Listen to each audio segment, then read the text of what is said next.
Dynamic rollover. This just happened to one of our helicopter online ground school members the same day as he got notification of this event. So he had this event, was getting ready to solo, got into dynamic rollover, and when he went home, he got an email that we were doing this training this week. So maybe it would have been more fresh in his mind. Maybe we could have helped him, not go through that. So here's the aircraft that he was soloing in that day. So hopefully we got your attention right off the bat with that. Dynamic rollover is a big deal. It happens to new pilots. It happens to experienced pilots. I know that when I first started years ago when I was training for the private, I've told the story a lot about how I'm training with the younger guy, then the older guy comes in and kind of kicks your butt a little bit. And the good news is I never forgot anything that he trained me when I was new. Prior to solo, getting ready to solo, and I fly with the older guy, and he's like, you have to pick this helicopter up in a two-step process. Experienced pilots roll these helicopters over from not doing a good two-step process. So not only does it happen to newbies, it happens to experienced pilots as well. So as far as this example goes, we're not going to mention the flight school. We're not going to mention the member's name because it doesn't matter. He agreed to let us use the photos. Gary talked to him this morning, and he said, go ahead and use them. And I'm going to move the camera over to Gary and let you hear firsthand from Gary what their conversation was they had just this morning about dynamic rollover. Yeah, Ken, I talked to our member who unfortunately was involved in the dynamic rollover incident. Ironically, coming home from this incident, he sees notice that we're going to do this live event today. I asked him what happened and asked if we could share that with our other members. He said absolutely. Keeping his name out of it, he basically has been training in an R-22. He's had a lot of experience with slope landings, pickups, and set downs with his CFI on board. This would have been his first solo flight. So his CFI was off in the distance a little ways with a portable radio, and he went to pick up the aircraft on a grassy surface, and all he remembers is the aircraft, suddenly the canopy's cracking and things are going south fast. It happened that fast. He didn't have time to recognize that it's coming on. He just recognized that it was way different with him in there by himself instead of having the weight of the CFI next to him in the R-22. All right, so again, it's no disrespect to the instructor or the flight school or the member. We thought it was something that should be shared, and Gary talked to him and he said, yeah, you know what, I want to talk about it, and I encourage it because I talked a lot about my helicopter accident when I got involved in helicopter ground resonance all those years ago. And of course everybody, all the attorneys and the factory and everybody's like, don't talk to anybody, don't repeat the story. Well, what are you supposed to do after a traumatic event? You're supposed to go home and just keep your mouth shut and not talk to anybody. I think that's absolutely wrong. I ignored the advice of the attorneys. I ignored the advice of the helicopter corporation that owned the aircraft, or who manufactured the aircraft, and all I did was talk about it. I was home, I was hurt, I couldn't fly, I couldn't even pick up my daughter, I couldn't even pick up a gallon of milk because of my back injury. I had to go home and recuperate. So I'm not going to sit at home and not repeat the story, not tell anybody about it. They were like, you can't even talk to your friends and your family. So anyway, I'm glad this member came forward. I'm glad he shared that with us because it's a learning, it's a learning tool. Helicopter pilots in general, the thing that I've noticed in 20 years is not too many of them talk about their mishaps, and I don't know why that is. I openly talk about the ground resonance accident that I was in.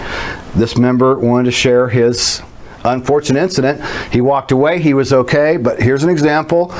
Training day and going for solo, and he rolls it over. And I know I overheard a little bit of the conversation, and he basically said, even the kind of the FAA and the instructors he talked to said, hey, things happen. And things do happen. In the end, you want to walk away. So it's fresh on everybody's minds here with a member that just happened to, unfortunately it happened, but he walked away, and at least he's talking about it, and he's going to continue to train. He told Gary he's going to continue to train, and I believe Gary even said earlier that even the owner of the helicopter or the flight school said, hey, things happen. Isn't that what he said? The owner of the helicopter said, don't sweat it, you walked away safe. It's just a training incident. So. Right. There he had the encouragement to continue with his training, and hopefully not only him but a lot of people can have the realization that dynamic rollover is not just something you have to know to pass your check ride, but it's the real deal. Exactly. Perfect advice. You're right. It's not just for the check ride. This is so that on your solo, for your ratings, for your check rides, and then throughout your career to make sure that you stay out of trouble and not destroy an aircraft. So again, we thank that member for sharing the story. Again, it happened. So we're going to go through a presentation. It's brand new. We just built it. And the information did come from Chapter 11 of the Helicopter Flying Handbook. So you know, and this chapter is Helicopter Emergencies and Hazards. So I just want to point that out. That is the reference for this presentation. So first, let's talk about what is it. A helicopter is susceptible to a lateral rolling tendency called dynamic rollover when the helicopter is in contact with the surface during takeoffs or landings. When I trained, it happened. So we'll go back to me on my camera again. When I was new to this, I had my private. I'm working on my commercial, and one day I was going to go for one of my lessons, and they called me and said, "Hey, don't come in today because the helicopter's wrecked." And I'm like, "Really? What happened?" And the instructor that I was training with to help me with my commercial was out with somebody that worked in the office that was working on their private. So they were didn't have the private yet, but I'm not sure if they'd been soloing yet or not, but they were out practicing some hoverados. And when they did their hover auto, let's go to camera 3, Gary. We'll give them a little bird's eye view of our runway and everything we have set up for you today. So what they did, they were out in the field practicing hover autos, and when they entered it, they went this direction and came back, caught the rear skid, flopped it over, destroyed the aircraft. So going to back to that flight school firsthand, here's one of my instructors he was a great instructor. Student was a good student. It just got away from him during a training event. So point being, it does happen. And I have purposely, ever since that incident, I've always made sure that I use a little bit of right cyclic and a little bit of right forward cyclic, because that helicopter has a tendency to do that when you roll off the throttles. Some helicopters anyway want to go to the left and they want to go backwards, so it's easy to catch that skid and roll over. So I purposely always use a little forward and to the right. So I just wanted to relay that it happened at a flight school where I was flying. The instructor I was flying with, wasn't that they were sloppy and that they weren't doing a good job, they just, got away from them. So I wanted to share that. So next, I want to share, this is kind of cool. We just recently got a call from an FAA inspector, and when he first called, I was hesitant to call him back. He left me a message, and I handed it over to Gary and said, "Hey, here, call the FAA," because I've always had good experience with the FAA, but this was one time that, when you first get a call from the FAA, you kind of wonder, what did I do wrong? Or, they have a problem with something I did. So anyway, Gary called up this inspector to see what he needed, and they told Gary that they had just had, they were investigating an accident where a rated pilot, got into dynamic rollover. And when they went out to question this pilot, he didn't remember the basic elements of dynamic rollover. So they indicated to Gary that our training, Helicopter Rolling Ground School, may be something that is going to be implemented to use as remedial training. I'm going to have you we'll go over to Gary's camera and let Gary explain to you what they were talking about, since he talked to him direct. Yeah, Kenny, I called the guy back, and not knowing what to expect, calling the FAA helicopter inspector, it turned out to be one of those goosebump experiences, because he was actually asking permission to review our site, to assign our training, our online video training, as remedial for accidents. And then he shared with me that he had just covered an accident where I believe it was a Bell 47 had rolled off of a trailer, and the pilot was not well versed on dynamic rollover as he was investigating the incident. And so we gave him full access to the site to review all of our training, and he'll be hopefully implementing it as remedial training for pilots that are involved in an accident and need further training.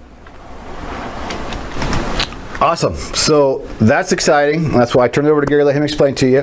Hopefully that takes place. And so in turn with the recent, we'd already chose dynamic rollover for this week. So between the FA calling and giving that an example, and then it happening to a member, the timing just seemed right to do this presentation. Our dynamic rollover presentation we've had was quite older, back from the original training 5 years ago. And there's a couple things that had been changed since. So this is brand new, fresh from the Helicopter Flying Handbook as stated. So we're going to go through the details, the meat of what the Helicopter Flying Handbook tells us, and we're going to do some examples here with our little miniature runway. So we'll cover a little bit more of what they're telling us in the Helicopter Flying Handbook. So for dynamic rollover to occur, some factor must first cause the helicopter to roll or pivot around a skid or a landing gear wheel until its critical rollover angle is reached, 5 to 8 degrees depending on helicopter winds and loading. Then beyond this point, main rotor thrust continues the roll and recovery is impossible. So let's go back to me for a minute, Gary, because I want to point out, it says right here, impossible, okay? When you have the situations combined together where you get into it and you go past that rollover point, that critical angle, once it's going over, it's impossible to recover from. So we're going to go through the typical ways that it happens, positions people put themselves into that happens. So I want to point out, impossible. There's a point where it's impossible to recover, okay? So if the critical rollover angle is exceeded, the helicopter rolls on its side regardless of the cyclic corrections made. Dynamic rollover begins when the helicopter starts to pivot laterally around its skid or wheel. This can occur for a variety of reasons, including the failure to remove a tie-down or skid securing device, or if the skid or wheel contacts a fixed object while hovering sideward, or if the gear is stuck in ice, soft asphalt, or mud. Those are just some scenarios, so you can think about a lot of them. And we're going to go now to our runway scenario here. So if Gary, you want to turn us over to our runway camera. You know, these are representing our runway lights here on the side, these little red marks Gary just made this morning.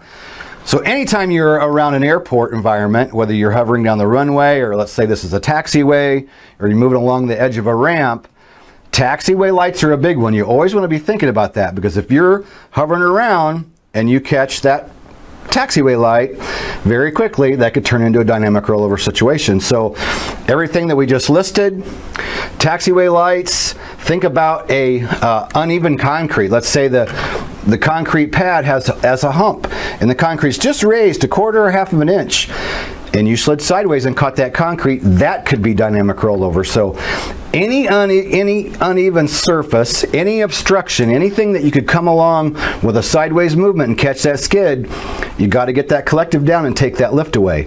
If it gets too far, you're going to roll over.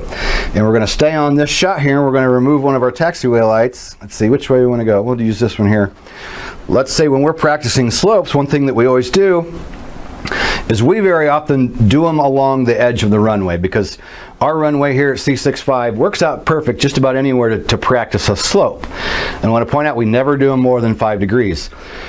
So we'll do them equidistant between two lights so that we know that we're not going to get into trouble. So we usually start over here, we come in at 45 in parallel, we go about halfway between those taxiway lights to perform our slope landing, and then we move away parallel and 45.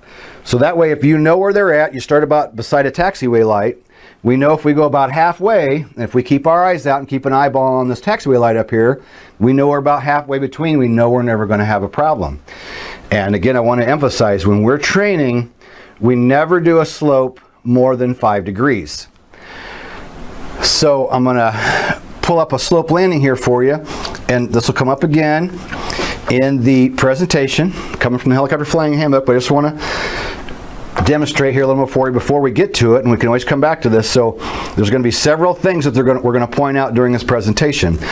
And in this presentation, the Helicopter Flying Handbook, they're using a PIC helicopter with PIC in the right, and we're going to point out several things, like if you were if your center of gravity is to the right, if you have a wind coming this direction, hitting the fuselage of the aircraft, we're going to point out translating tendency, and there's one more. There's 4 of them.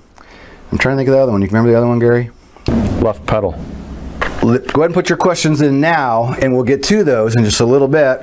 After we get through the majority of this presentation, we'll check comments. So we're going to continue to work with that. Hopefully you like our runway. So I'll put that down here for now, and we'll get back to the presentation. So lots of different ways you could get stuck. Mud, soft asphalt, really hot day. Think about that. You go somewhere and you land.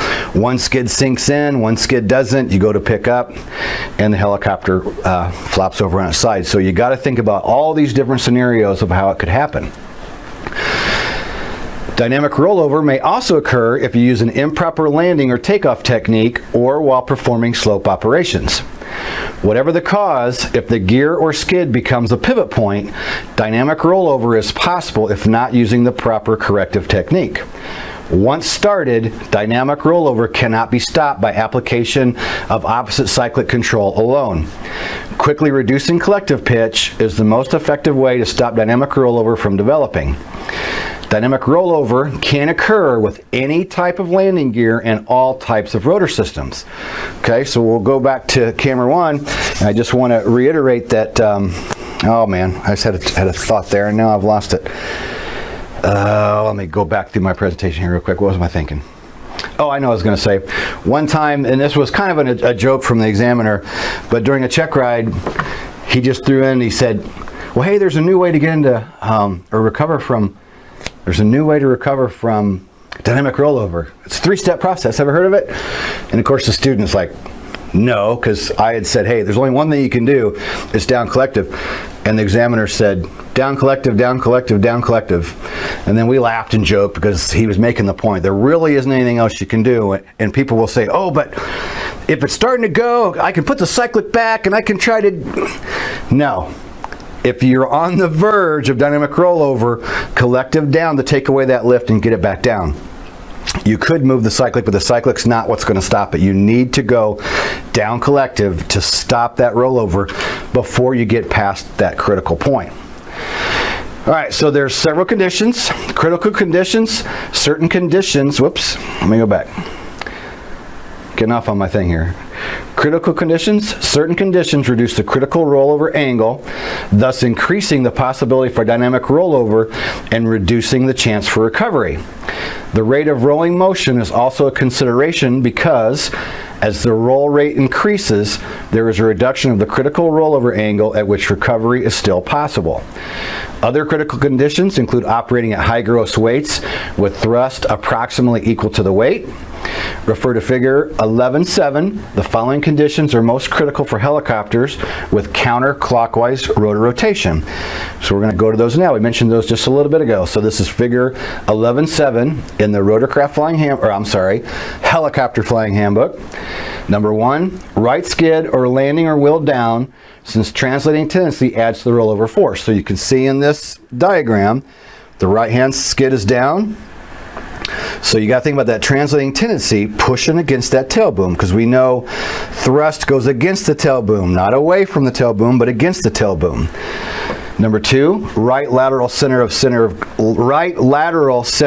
gravity, CG. What I think about in this diagram is on my private commercial, I had the same examiner, and both times on slopes, he said, okay, I'm your passenger and I want out. What are you going to tell me to do? Okay, you got to make sure they're going to go around the nose and they're going to head down slope. You never want them to go upslope. But we also talked about how that's going to change the CG if your passenger had to get out for some reason. So think about, you're going to add the fact that you were used to the weight being more equal. All of a sudden your passenger gets out, now you're heavier on the right side. So, you know, your CG could change. Crosswinds from the left. So think about your transverse flow effect we mentioned, or translating tendency, I'm sorry. You got translating tendency pushing against the tail boom. You got that right skid low. Now you got a crosswind on the side of the aircraft. So you're pushing against the side of the aircraft again. So you see how this is building and how this is like one of the worst case scenarios.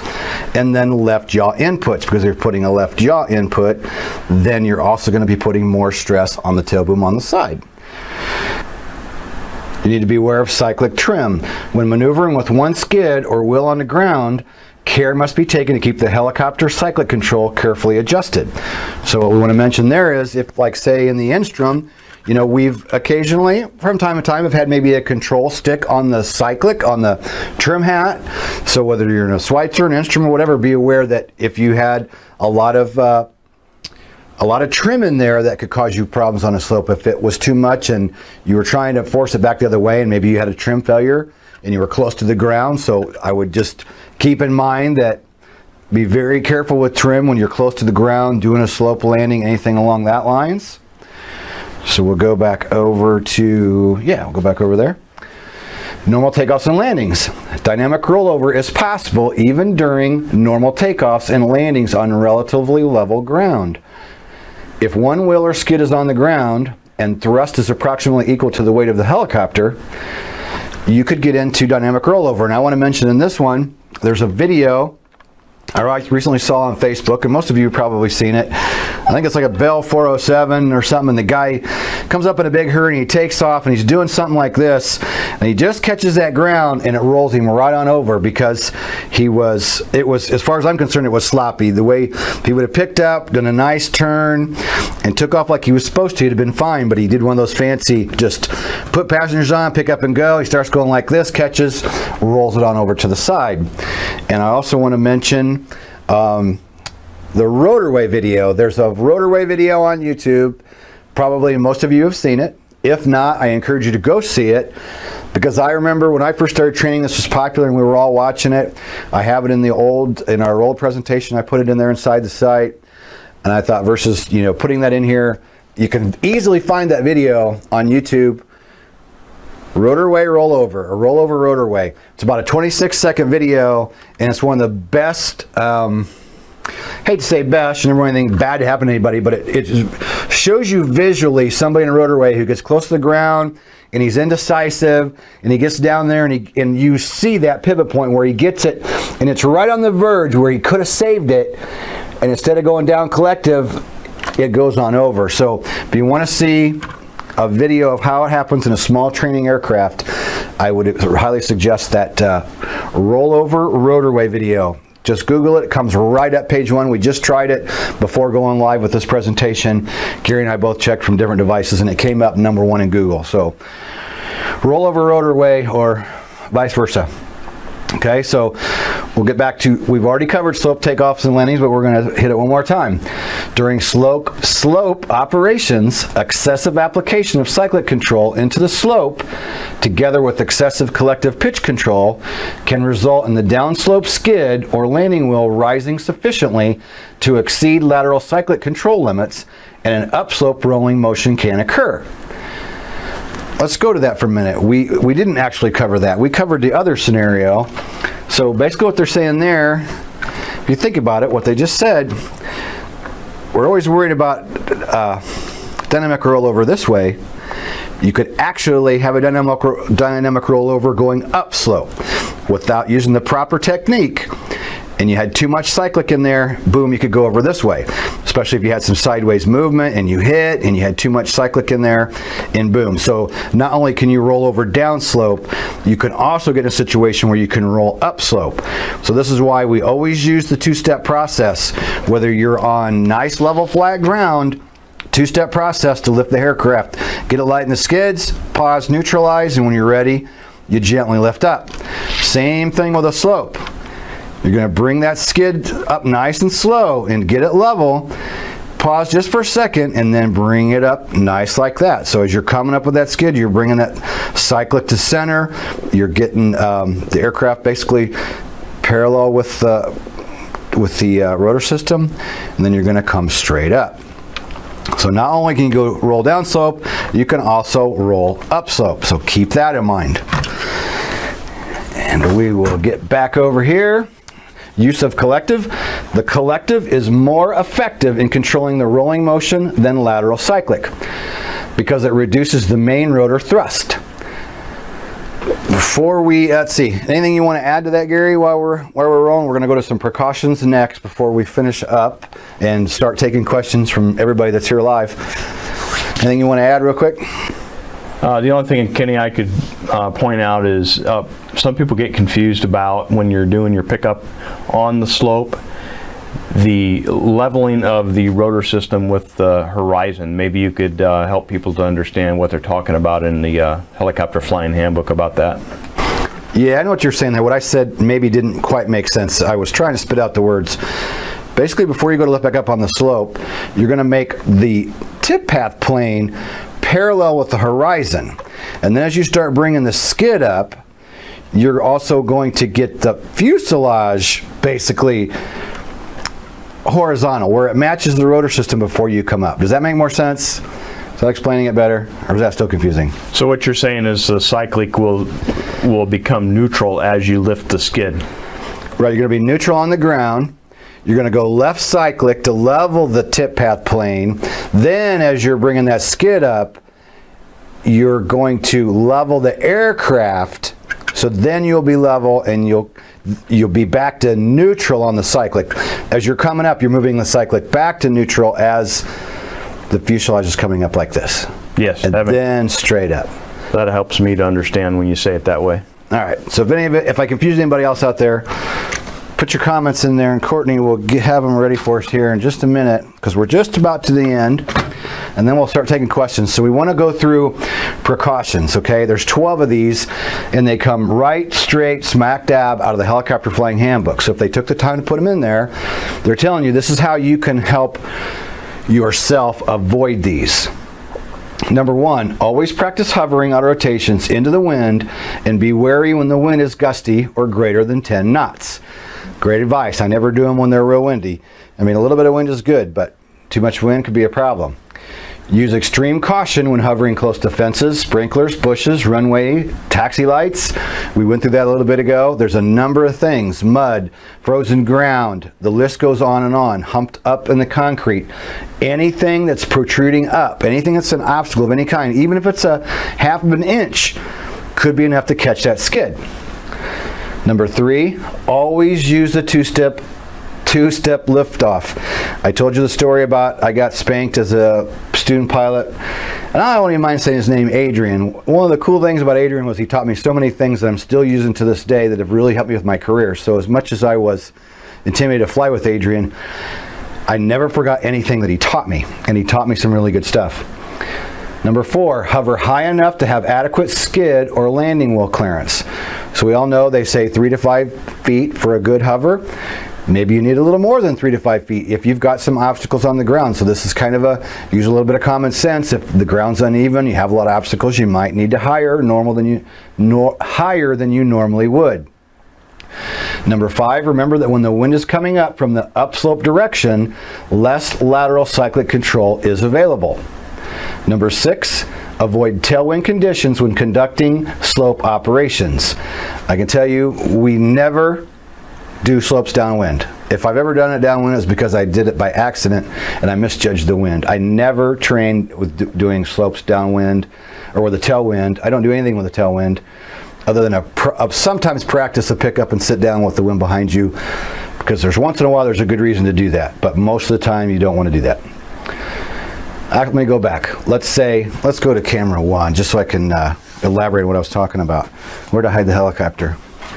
Let's go to camera, what is that? Camera 3, actually. Let's say this is your ramp area, and let's say the wind is coming this way, okay?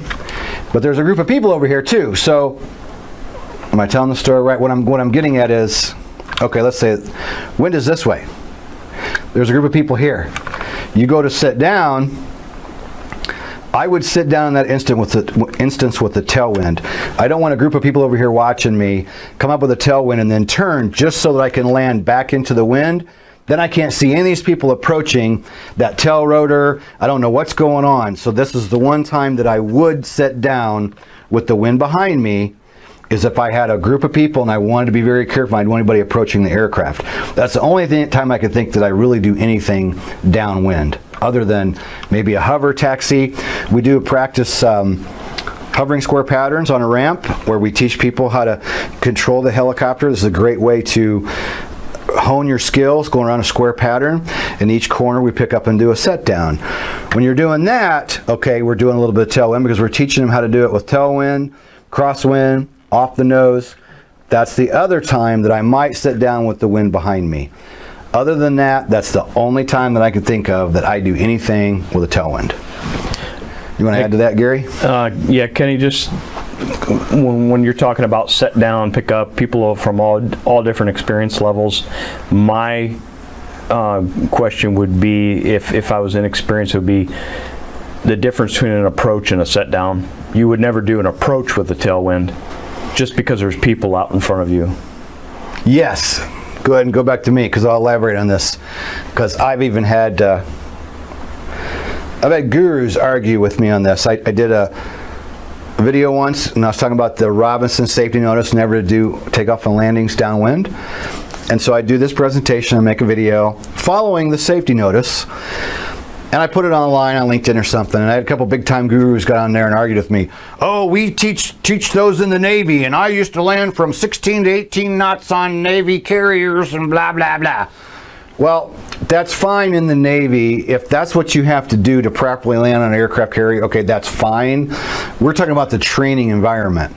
So what we train is, anytime you're doing a landing, an approach, what Gary was asking about, we're not talking about where there's a group of people. We're talking about doing a landing. Wherever you're going from, say, 500 feet to land, whether it's to a runway, to a parking lot, we always land with the wind off our nose, or we land with a crosswind. We never land with a tailwind, because you can get into this thing called selling with power. It's not good practice. And even in 5 years of EMS flying, and of all the crazy calls we got, daytime, middle of the night, landing in every place you can think of, I could always find a way to approach that landing area, either with the wind off my nose or quartering or from the side. I was never forced to land with a tailwind. So some people will argue and say, oh, but that's in our training syllabus and we train downwind landings. That's great. If that's what any one school does, that's their prerogative to teach what they want to teach. I don't teach them. I don't do them. Only time I'd ever do a landing downwind from altitude is if I made a mistake and misjudged the wind. Does that cover what you want me to cover? Absolutely. To make that clear? Cool. All right, let's finish up these. So avoid tailwind conditions when conducting slope operations. Absolutely. Number 7, remember that less lateral cyclic control is available due to the translating tendency. Number 8, keep in mind that the lateral cyclic requirement changes when passengers or cargo are loaded or unloaded. 9, be aware that if the helicopter utilizes interconnecting fuel lines, ... and we'll go back to my camera for that one. In this example, we'll use the Instrum. We have interconnected tanks. So you put fuel in both tanks and the fuel will level itself out, but let's say you went and parked on a slope and you shut down and left it sit there for a certain amount of time. That fuel is going to run from one side to the other, and your center of gravity is going to shift to the lower side, to the downslope side. So if you're flying a helicopter, as example Instrum, with interconnected fuel tanks, remember when if you parked on a slope and shut down, that's going to move the center of gravity. All right, got 3 more, I think. Number 10, do not allow the cyclic limits to be reached. May cause mast bumping. Most all of you at this point should know that mast bumping is bad. If you're new to this, mast bumping is when the rotor head comes in contact with the mast, okay? So during flight, if that happens, you can snap off the rotor head. Happens in 2-blade systems. So mast bumping is something that you want to avoid at all costs, regardless of in flight or during the situation where if you use too much cyclic, you could have the rotor head come in contact with the mast. Even if it didn't snap off in that condition, you would seriously damage your rotor system and could cause hundreds of thousands of dollars or weaken something that might break off later in flight. So mast bumping, not good. You want to completely avoid that. So that's what mast bumping is if you're new to the whole helicopter thing and you're just getting started. All right, let's do 2 more. During a takeoff from a slope, begin by leveling the main rotor disc with the horizon, which is what we talked about just a little bit ago. What I was trying to spit out and I was having trouble saying, this is what I was trying to say. During a takeoff from a slope, begin by leveling the main rotor disc with the horizon. Number 12, be aware that dynamic rollover can be experienced during flight operations on a floating platform. Okay, that would make complete sense. Gary and I were talking about that earlier. Let's say your floating platform is a boat. You're going to have to be, thinking about how that situation is when you get to your platform. And I've never flown on a boat, so I can't give you any information on what it's like landing on a helipad on a boat. But you could imagine if that was the case, or whether you're on, a platform on a lake, whatever the case is, you can see the problem here. If something was floating or moving, how you could go from level to downslope to upslope. So using precautions during that time would be big.